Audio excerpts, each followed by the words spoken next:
Kim Tae-ho walked into the big gray building that morning like any other day. He carried his old leather bag and wore his best clean shirt because today he had to work in the main courtroom.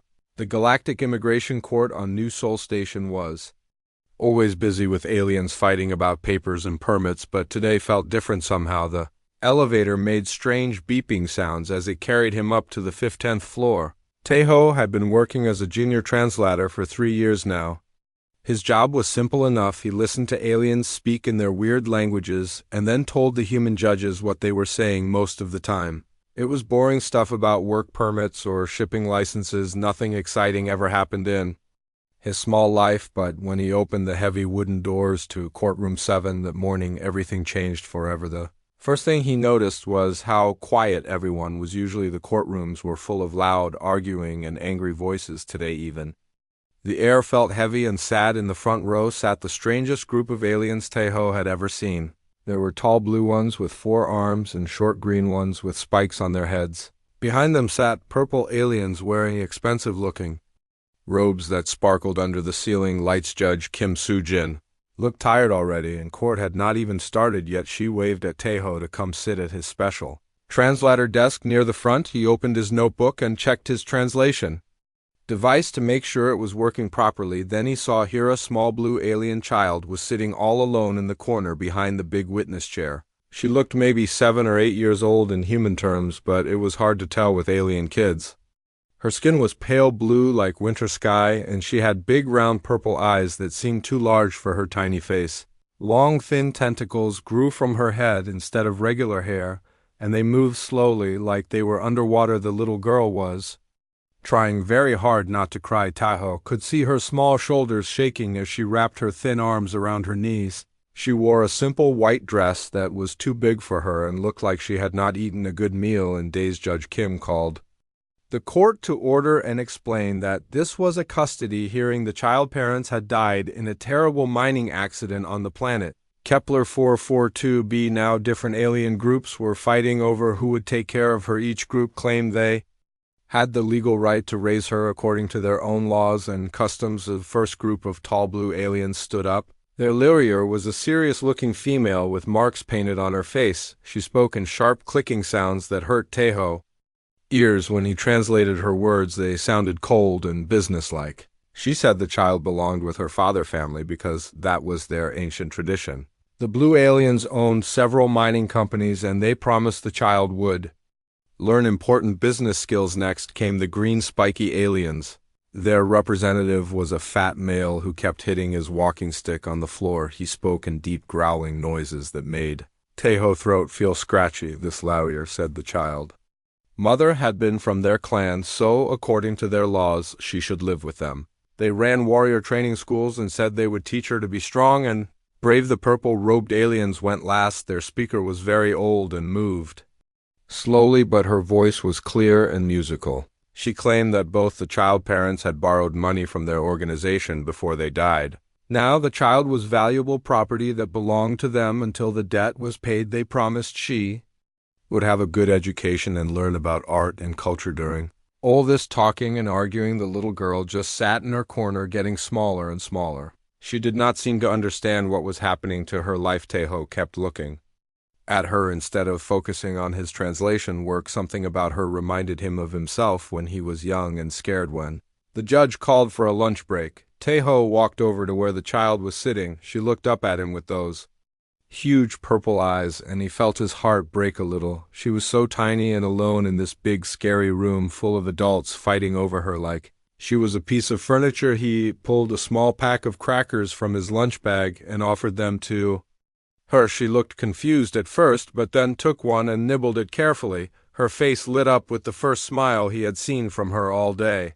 Tae-ho sat down on the floor next to her chair and shared his whole lunch with her. She did not speak much, but when she did, her voice was soft and musical like tiny silver bells.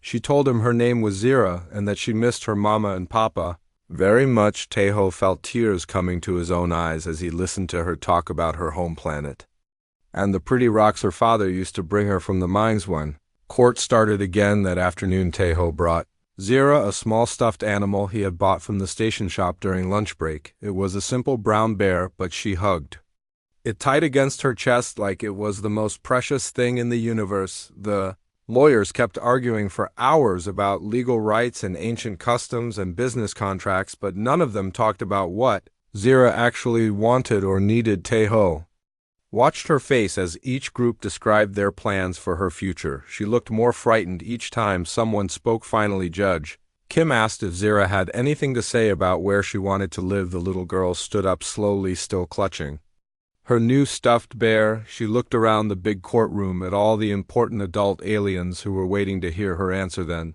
she walked straight over to Taeho's translator desk. Her small blue hand reached out and grabbed his much larger human hand. She looked up at him with complete trust and said one word that changed everything. Appa. It was the Korean word for Didi. The entire courtroom went completely silent. Every alien lawyer stopped talking. The judge nearly dropped her gavel. Even the court reporter stopped typing on her machine. Taeho felt like his heart might explode from beating so fast. This little alien child, who he had only met a few hours ago, was calling him her father in front of everyone. She had chosen him over all the important alien families with their money and power and legal claims. She wanted him to be her new family. Judge Kim looked just as shocked as everyone else. She asked Zira if she was sure about her choice. The little girl nodded firmly and said, Appa, again, while squeezing Taeho's hand even tighter. That was the moment when Taeho's simple, boring life ended forever, and his amazing, dangerous new adventure began. 3 weeks had passed since Taeho walked out of that courtroom with little Zira holding his hand, and his whole world had turned upside down. The judge had given him temporary custody while the court investigated whether a human could properly care for an alien child, but Taeho did not care about the legal stuff anymore. All he cared about was making sure Zira felt safe and loved his small apartment on level 12 of New Seoul Station had become a completely different place. The white walls were now covered with colorful drawings that Zira made with her tentacle hair dipped in special alien paints that changed colors.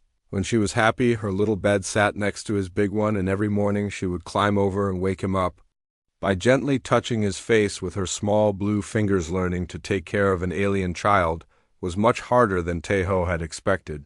Zira needed special food that cost 3 times more than regular groceries. Her species required nutrients that humans did not even know existed. He spent hours reading medical databases and talking to alien doctors, who looked at him like he was crazy for adopting outside his own species. The hardest part was figuring out her sleep schedule. Zira's species came from a planet with 2 suns, so they were used to sleeping in short bursts throughout the day instead of one long night's sleep.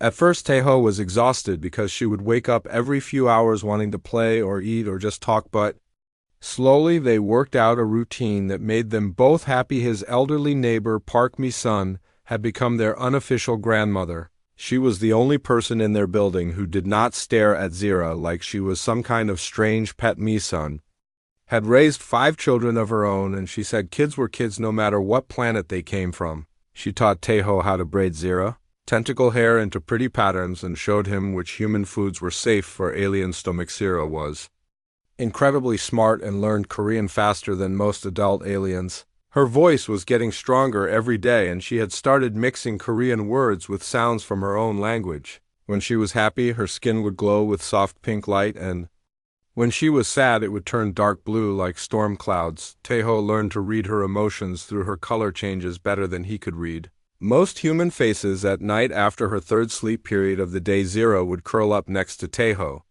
and tell him stories about her home planet. She described crystal cities that grew from the ground like trees and flying creatures that sang lullabies to help children sleep. Her parents had been mining engineers who found beautiful gems deep underground that could power entire space stations. Taeho told her stories too about Earth and Korean traditions and his own childhood growing up in a small mountain village. He taught her how to use chopsticks, which was hilarious because her 4-fingered hands worked completely differently than human hands. She taught him how to see ultraviolet light by putting special drops in his eyes that made the whole world look like it was covered in rainbow paint. Every day their bond grew stronger. Zira had started calling him Appa all the time now, and each time she said it, Taeho felt like his heart might burst with happiness. He had never wanted children before because his life had been so quiet and predictable, but now he could not imagine existing without this little blue girl who had chosen him to be her family. But strange things started happening around their apartment building that made Taeho feel worried and confused. The first weird thing was the hovering vehicles. He noticed the same 3 black ships floating outside their window at different times during the day. They would stay for exactly 20 minutes, then disappear without making any sound. Then his mail started arriving, already open. Someone was reading his bills and letters before he got them. The building security said they had not seen anyone suspicious, but Taeho found his apartment door unlocked twice when he came home from work. He always locked it because station regulations required all residents to secure their homes. His neighbors began asking strange questions. Mrs. Chun from down the hall wanted to know what time he and Zira left for work and school every morning. The maintenance worker asked about Zira's favorite foods and toys. Even the friendly shopkeeper at the corner store seemed too interested in their daily routine. When Taeho asked Zira about her extended family, she would get very quiet and her skin would turn that worried dark blue color. She mentioned something called the family business, but whenever he tried to ask more questions, she would change the subject or start crying. She was only a child, so he thought maybe talking about family made her sad because she missed her dead parents one evening while they were eating dinner. Zira pointed to a news report on his wall screen about space pirates attacking cargo ships near her home system. She got very excited and said she recognized some of the ship designs, but when Taeho asked how she knew about pirate ships, she clammed up again. Her tentacles twisted nervously, and she whispered that her papa had told her never to talk about work with strangers. Taeho realized that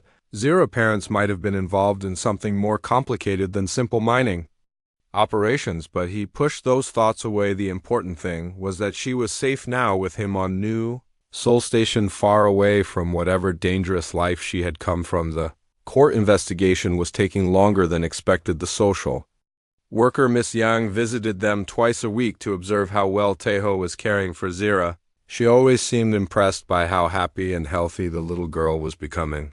Zira had gained weight and her skin glowed with bright, happy colors. Most of the time she was learning to read Korean and had made friends with some of the other alien children who lived in their building. Late at night, when Zira was sleeping peacefully next to him, Taeho would lie awake wondering about those strange hovering ships and why someone was so interested in their daily activities. He told himself he was just being paranoid because everything in his life had changed so quickly. He had no idea that across the galaxy, powerful people were making plans that would change his life forever again. Very soon he would learn that adopting little Zira had connected him to forces much bigger and more dangerous than he could ever imagine. The scared little girl sleeping peacefully beside him was not just an orphan who had lost her parents in an accident. She was the heir to something that would make their quiet life on New Seoul Station impossible to maintain for now, though Taeho was just happy to be Opa to the most wonderful little alien in the universe. Taeho was making breakfast for Zira when the doorbell rang 3 times in a slow, careful pattern. He looked through the security viewer and saw 3 tall aliens in expensive dark suits standing in his hallway. They looked nothing like the lawyers from the custody hearing. These aliens were bigger and more muscular, with skin that seemed to shimmer like metal under the hallway light. Zira dropped her spoon into her cereal bowl. When she heard the doorbell, her skin immediately turned that dark, worried blue color, and her tentacles started twisting around each other. The way they did when she was scared. She whispered something in her own language that sounded like a prayer or maybe a curse. The lead alien was the tallest one, with silver markings carved into his forehead and jewelry that probably cost more than Taeho made in a whole year. When Taeho opened the door, the alien smiled, but it was not a friendly smile. It was the kind of smile that made small animals want to hide under rocks. The alien spoke perfect Korean, which surprised Taeho because most aliens on the station could barely manage basic galactic standard. He introduced himself as Kex and said he was Zira uncle from her father's side of the family. The other 2 aliens were her cousins Vec and Nox, and they had traveled very far to meet the human who had been taking care of their little Princess. Taeho invited them inside because that was the polite thing to do, even though everything about these aliens made his skin crawl. They moved like predators who were pretending to be civilized. Their eyes constantly scanned his apartment like they were looking for hidden weapons or escape routes. When they sat down on his small couch, it creaked under their weight. Kex explained that Zira came from a very old and very powerful family on their home planet. Her father had been the heir to a business empire that controlled trade routes across 12 different star systems. The family had been searching for Zira ever since her parents died, because she was now the rightful inheritor of everything they had built over thousands of years. When Tejo asked what kind of business they ran, Kek's smile got even more dangerous. He said they were in the transportation industry. They moved valuable cargo between planets and provided security services for merchants who needed protection from space pirates. They also offered financial loans to people who could not get help from regular banks. Shira had been hiding behind Tejo's legs during this whole conversation, but now she peeked out and said something to Kex in their alien language. Her uncle answered in the same language, and his voice was much gentler when he spoke to her. She nodded and climbed onto Tejo's lap like she was trying to protect him from something. Kex told Tejo that while they appreciated everything he had done for Zira, it was time for her to come home and learn about her heritage. She needed to understand the family business and prepare to take over when she became an adult. Their culture had very specific traditions about how future leaders should be raised in Trinidad. Tejo felt his heart sink as he listened to this explanation. He had been afraid something like this might happen ever since those strange ships started watching their apartment. He tightened his arms around Zira and told Kex that she was happy and safe with him on New Sol Station. She was learning Korean and making friends and doing well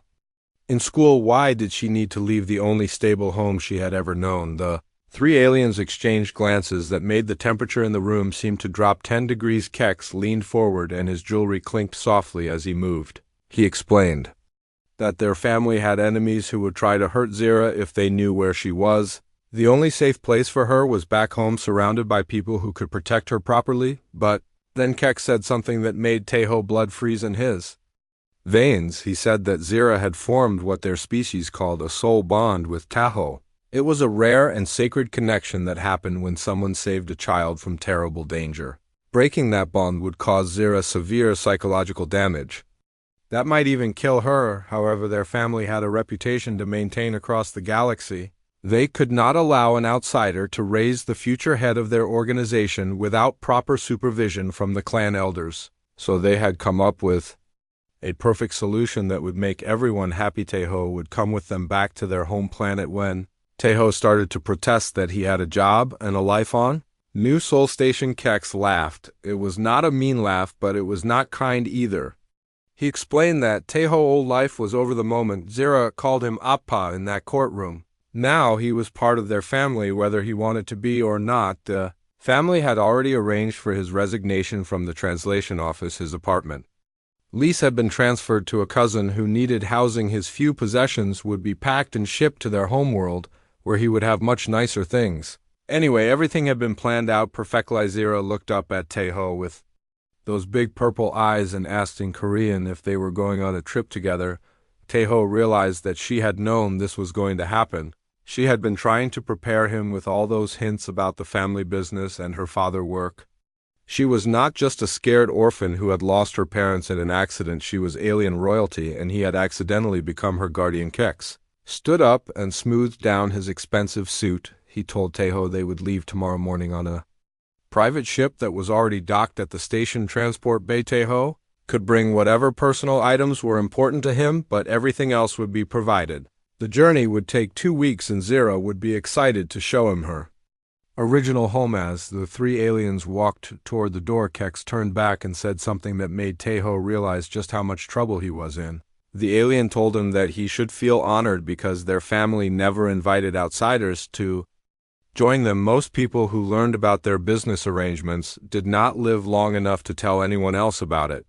But Tejo was different because Zira had chosen him, and what Zira wanted, Zira got. She was going to be the most powerful person in their corner of the galaxy someday, and keeping her happy was worth any amount of inconvenience. After they left, Tejo sat on his couch holding Zira and trying to understand what had just happened to his life. He was being politely kidnapped by alien gangsters who seemed to genuinely care about Zira's well-being, but also had their own agenda. He could not refuse to go with them because that would hurt Zira, but he also could not stay because that would put them both in danger. Zira curled up against his chest and whispered that she was sorry for getting him involved in family business. She promised that her grandmother would like him once she got to know him, and that the home planet was beautiful with purple oceans and singing.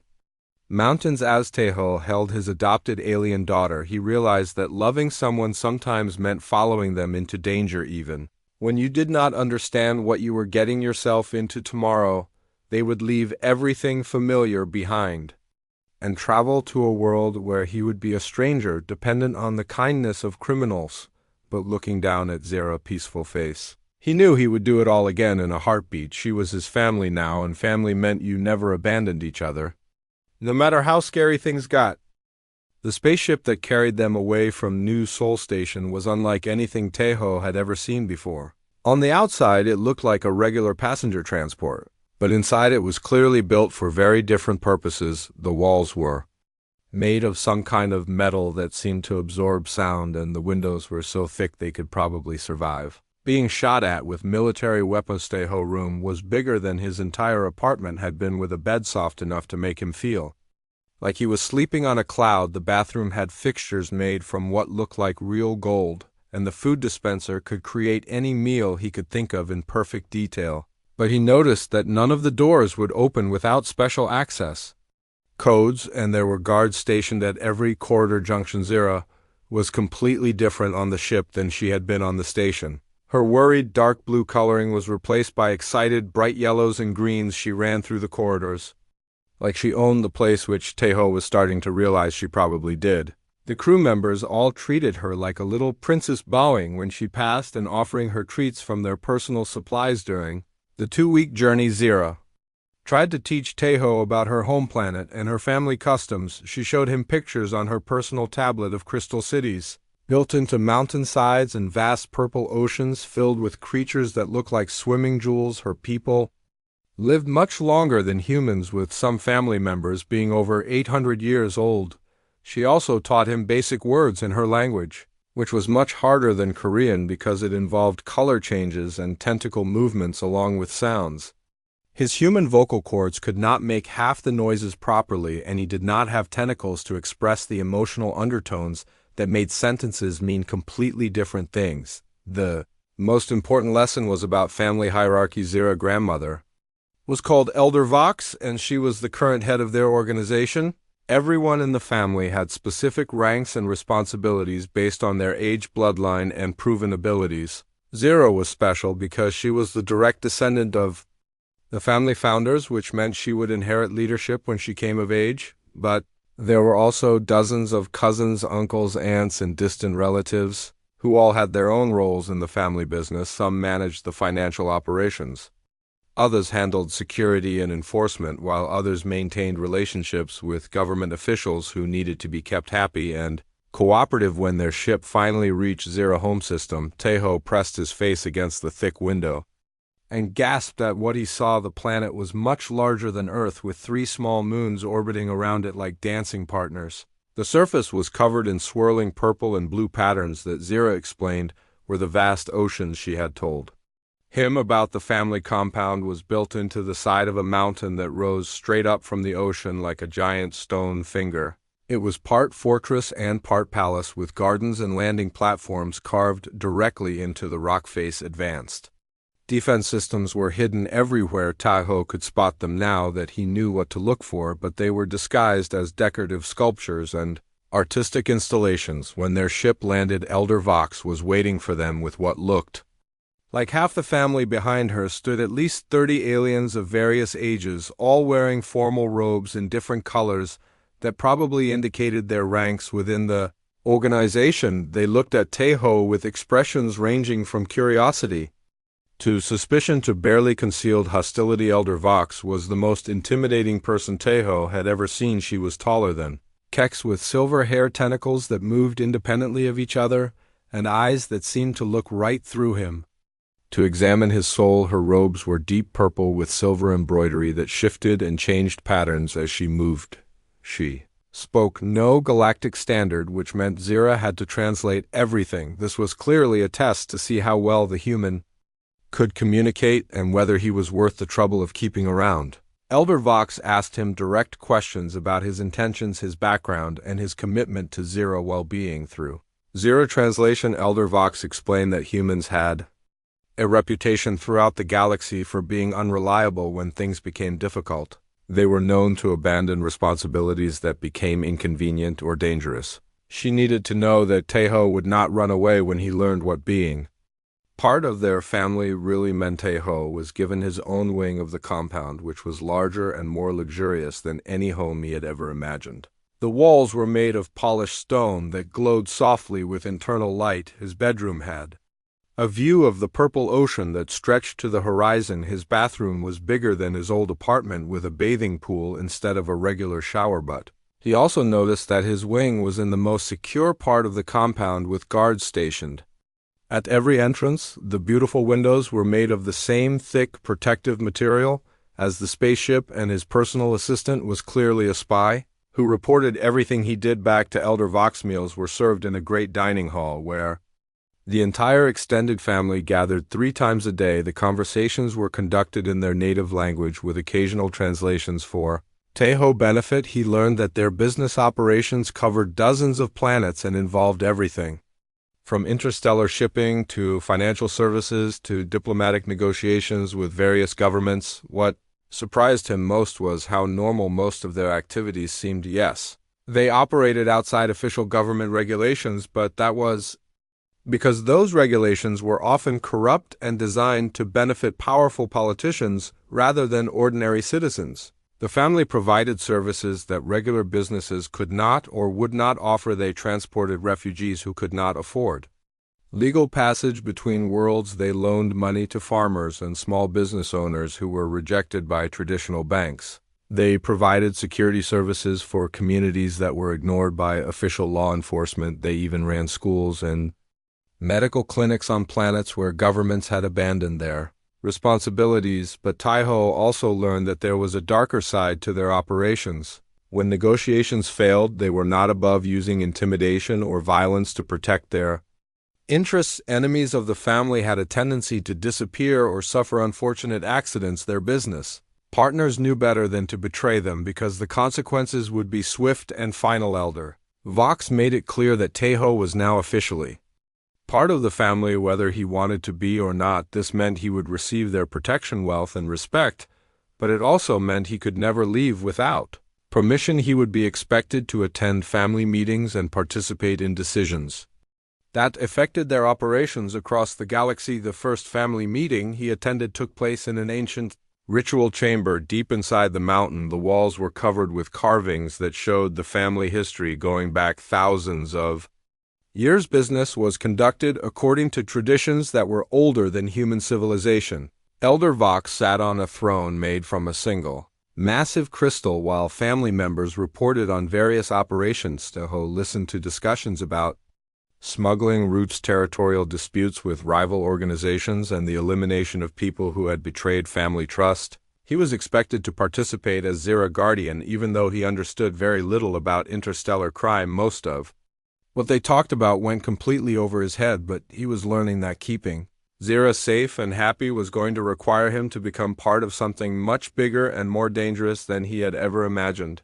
The scared little girl who had called him Appa in that courtroom was the future leader of an organization with the power to influence events across dozens of worlds, and now he was permanently connected to that future, whether he understood it or not. Living with an alien crime family was nothing like what Tejo had expected from the movies he used to watch back on New Soul Station. Most of their daily activities were surprisingly normal family interactions. Elder Vox spent her mornings teaching Zero traditional recipes in the compound kitchen while her cousins played elaborate zero-gravity games in the recreational chambers. The family compound was like a small city built into the mountain with hundreds of residents who all had different jobs and responsibilities. There were teachers who ran schools for the children, engineers who maintained the advanced technology systems, artists who created beautiful sculptures and paintings, and farmers who grew exotic foods in underground gardens. Tejo slowly learned that their criminal reputation was mostly based on their refusal to follow laws they considered unjust rather than actually hurting innocent people. The galactic government was corrupt and controlled by mega corporations that exploited smaller planets. The family provided services that helped ordinary beings live better lives, even if those services were technically illegal. They operated refugee shelters on planets where governments had abandoned their people. They funded schools in poor communities that could not afford proper education. They protected farming colonies from space pirates who stole crops and kidnapped workers. They even ran medical clinics that provided free health care to anyone who needed it. But the family also had real enemies who wanted to destroy them and take over their territory. Other criminal organizations resented their power and influence. Corrupt government officials wanted to eliminate competition for their own illegal activities. Some rival families had been feuding with them for generations over ancient insults and territorial disputes. The real test of Tejo worth came when everything went wrong all at once. A rival organization called the Red Claw Syndicate had been pretending to negotiate a peace treaty with Elder Vox for several months. They claimed they wanted to end the violence between their groups and work together on business opportunities that would benefit everyone. Elder Vox was suspicious because the Red Claw had a reputation for breaking promises, but she agreed to meet with their representatives at a neutral space station halfway between their territories. She sent 3 of Zira young cousins as part of the delegation to show good faith and demonstrate that she trusted the peace process, but it was all a trap. The Red Claw kidnapped the 3 children during what was supposed to be a ceremonial dinner. They sent a message demanding that Elder Vox surrender 5 of her most profitable shipping routes in exchange for the children lives. If she refused, they would sell the kids to slave traders in the outer rim territories where they would never be found. Entire family was ready to go to war immediately. Elder Vox called in favors from allies across the galaxy and began assembling a fleet of warships that could turn the Red Claw home base into floating debris. Every adult family member was preparing for a battle that would cost hundreds of lives and might destroy both organizations completely. But Tejo had a different idea. He had been quietly studying galactic law during his months with the family, using his translation skills to read legal documents and trade regulations. He discovered that the Red Claw Syndicate was making most of their money by smuggling illegal weapons to rebel groups on contested planets. This was a much more serious crime than the family's usual activities, and it violated several interstellar treaties. Instead of attacking with military force, Tejo suggested they could destroy the Red Claw by exposing their weapons trafficking to the Galactic Authority. The evidence was hidden in shipping records and financial transactions that he could help them find and document. Once the authorities arrested the Red Claw leadership for treaty violations, the kidnapped children could be rescued without anyone getting killed. The family thought Tejo was being naive because humans were considered weak and overly diplomatic by most alien species. Wars were won through strength and violence, not paperwork and legal procedures. Elder Vox listened to his proposal, but she clearly expected it to fail. She began making backup plans for a military assault just in case, but Tejo's strategy worked perfectly.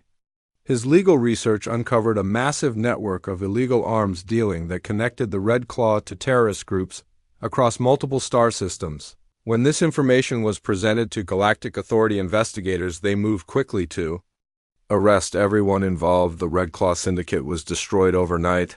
Their leaders were imprisoned on maximum security planets. Their assets were seized by the government, and their criminal network was completely dismantled. The kidnapped children were rescued during the raids without a single shot being fired by family forces. Elder Vox was impressed in a way that surprised everyone, including herself. She had expected the human to fail and prove that his species was too weak to be useful in their dangerous world. Instead, he had defeated their enemies more completely than any military victory could have achieved. At the next family meeting, Elder Vox stood up and announced that any human clever enough to destroy their enemies without bloodshed had earned the right to be called true family. She declared that Tejo's wisdom and strategic thinking made him a valuable advisor who should be consulted on all major decisions. The other family members, who had been treating Tejo like an unwelcome outsider, suddenly began showing him real respect. They realized that his different perspective and knowledge of galactic law could be powerful weapons in their ongoing struggles with enemies and competitor. Shiro was incredibly proud Of her adopted father, she had always believed he was special, but now the whole family could see it too. Her skin glowed with happy golden colors for weeks after the crisis was resolved. She told everyone who would listen about how her appa had saved her cousins using only his brain instead of guns or bombs. Vox began including Tejo in private strategy sessions where the family's most important decisions were made. She taught him about their financial operations, their network of allies and enemies, and the complex political situations on dozens of planets where they conducted business. She also explained that his success against the Red Claw had made him a target for other rival organizations, who now saw him as a threat to their own operations. He would need to learn how to protect himself and Zira from enemies who might try to eliminate them before they could cause more damage. Tejo realized that proving himself to the family had been only the first step in a much longer journey. He was no longer just a human who had accidentally adopted an alien child. He was becoming a strategic advisor to one of the most powerful criminal organizations in the galaxy. The scared little girl who had called him Apa in that courtroom had given him a new identity and purpose. He was still learning what that meant, but he knew there was no going back to his old quiet life as a translator. His future was connected to Zira and the family, whether the galaxy was ready for that or not, and Elder Vox was already teaching him lessons that would help him survive in a universe where being smart was often more dangerous than being strong. After proving himself during the Red Claw crisis, Tejo's life in the family compound changed completely. Elder Vox gave him much more freedom to move around the complex and even travel to nearby planets with Zira for educational trips. She wanted him to understand how their business operations worked across different worlds and cultures. Their first journey together was to a farming planet called Kepler Prime, where the family ran agricultural cooperatives that helped small farmers compete against massive corporate plantations. Tejo watched as family representatives negotiated fair prices for crops and provided loans for new equipment without charging the crushing interest rates that regular banks demanded. Zira loved these trips because she could practice her leadership skills by talking with the farmers' children and learning about their problems. She was naturally good at listening to people and understanding what they needed. Her skin would glow with warm colors when she helped solve disputes or came up with creative solutions to difficult situations. On another planet, they visited refugee camps, where the family provided food, medical care, and transportation for beings who had fled war zones or natural disasters. Tejo was amazed to see how many different species lived together peacefully when they had common goals and mutual respect. The family reputation for helping the powerless was well deserved, but he also learned about the darker side of their operations.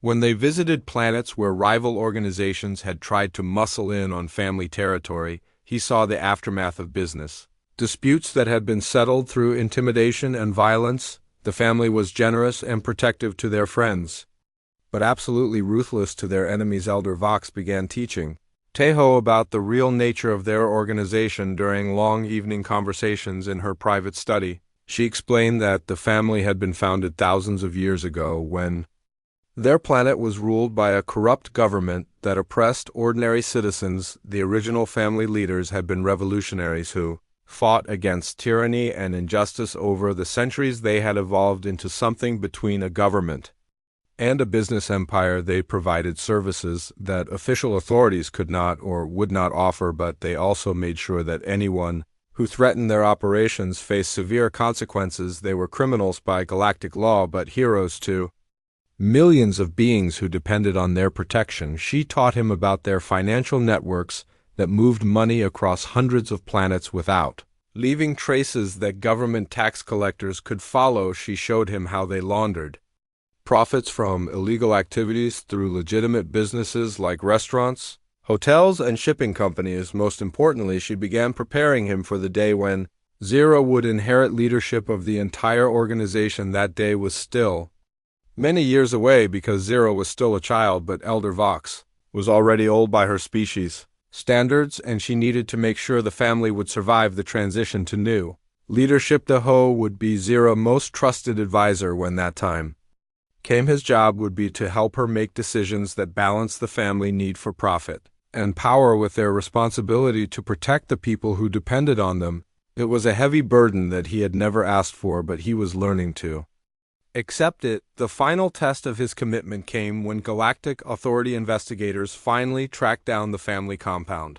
Their raids on the Red Claw Syndicate had led them to other criminal organizations and eventually to Elder Vox's doorstep. A fleet of government warships surrounded the planet, demanding that the family surrender for questioning Elder. Vox could have fought them off because the compound defenses were strong enough to hold off a much larger force, but a battle would have resulted in massive casualties on both sides and would have brought unwanted attention from even more powerful enemies. She decided to negotiate instead. The government investigators wanted to arrest the entire family leadership and seize all their assets. They had evidence of illegal activities going back decades, and they thought they finally had enough proof to destroy the organization that had been operating outside their control for so long. But Tejo surprised everyone, including himself, by stepping forward to represent the family in negotiations. He had spent months studying galactic law, and he knew that most of their activities fell into legal gray areas that could be interpreted in different ways. He also knew that the investigators were under pressure from corrupt politicians who wanted to eliminate competition for their own illegal schemes. Using his skills as a translator and legal researcher, Tejo was able to negotiate a deal that satisfied both sides. The family would pay substantial fines for their regulatory violations and agree to more government oversight of their shipping operations. In exchange, the investigators would drop the most serious charges and allow the family to continue operating under new restrictions. It was not a complete victory for either side, but it allowed everyone to save face and avoid a destructive war. The government officials could claim they had brought the notorious crime family under control, while Elder Vox could continue protecting her people and maintaining her business empire. During the tense negotiations, Zira stayed close to Tejo, side translating between him and her grandmother. When the discussions became too complex for his limited alien language skills, she watched him defend their family with the same determination that had led him to share his lunch with a scared little girl in a courtroom. Years ago, when the government ships finally left and the compound returned to normal, Elder Vox called a family meeting to discuss what had happened. She stood before the assembled relatives and declared that Tejo had proven himself worthy of the highest honor their culture could bestow. He was no longer just an adopted outsider who had been accepted for Zira's sake. He was now truly family in every sense that mattered. As Tejo looked around the great hall at dozens of alien faces that had become familiar and dear to him, he realized that home was not a place or a planet or even a species. Home was wherever the people you loved needed you most. The scared little blue girl who had called him Appa in that courtroom had given him the greatest gift in the universe, a family worth fighting for. She had grown into a confident, intelligent young leader who could speak 3 languages fluently and negotiate with adults twice her age. Her skin glowed with happy colors most of the time now, and her tentacles moved with the graceful confidence of someone who knew she was loved and protected. When the meeting ended and the family dispersed to their various duties, Zira took Tejo's hand and led him out to one of the garden terraces that overlooked the purple ocean. The 3 moons were rising over the horizon, casting silver light on the water that made it look like liquid starlight. She leaned against his shoulder and asked him in Korean if he was happy with their life together. Tejo looked down at his adopted alien daughter and realized that he had never been happier in his entire existence.